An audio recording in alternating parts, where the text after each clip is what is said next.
नमस्कार मित्रांनो, आज आपण घेऊन आलो आहे माझ्या लग्नानंतरचा एक खास पारंपरिक कार्यक्रमाचा व्लॉग, देवाचा गोंधळ.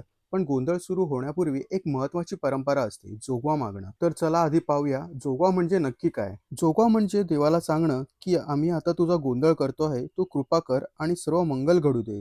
हा कार्यक्रम सुरू होण्याची परवानगी आणि आशीर्वाद घेण्यासाठी हा पहिला टप्पा असतो.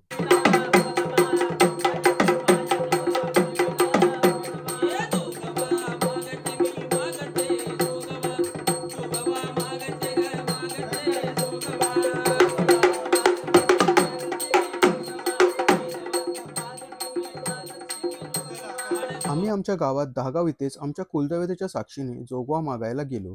सकाळपासून तयारी सुरू होती. सजावट, लाइटिंग आणि जेवणाची ऑर्डर सर्व झालं होतं. 12 ते 2 वाजेपर्यंत आम्ही सगळे तयार झालो. आम्ही गोंधळी मंडळासोबत गावात गेलो जोगवा मागायला. बोला अंबाबाई जोगवा. अंबाबाई जोगवा.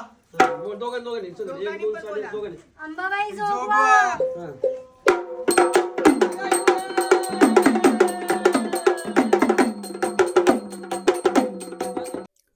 गोंधळी मंडळी ढोल संबळ वाजवत गाणी म्हणत होती आणि आम्ही गावातल्या 5 ते 6 घरातून जोगवा मागितला.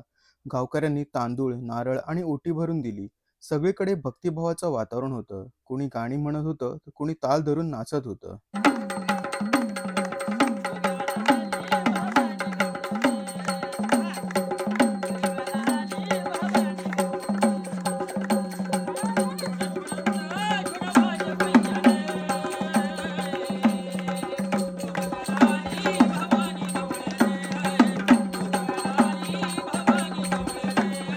जोगवा मागताना माझे मावशी आणि काका इतकं मस्त नाचत होते की त्यांना बघून सगळेच नाचायला लागले. जोगवा मागून आम्ही परत घरी आलो, देवाच्या चरणी नमस्कार केला आणि मग सुरू झाली गोंधळाची तयारी. पण ही तर फक्त सुरुवात होती. नंतर जे झालं ना ते म्हणजे खरा गोंधळ. पार्ट 2 हा एकदम नेक्स्ट लेवल आहे. तर नेक्स्ट पार्ट नक्की पहा आणि चॅनलला सबस्क्राईब करा.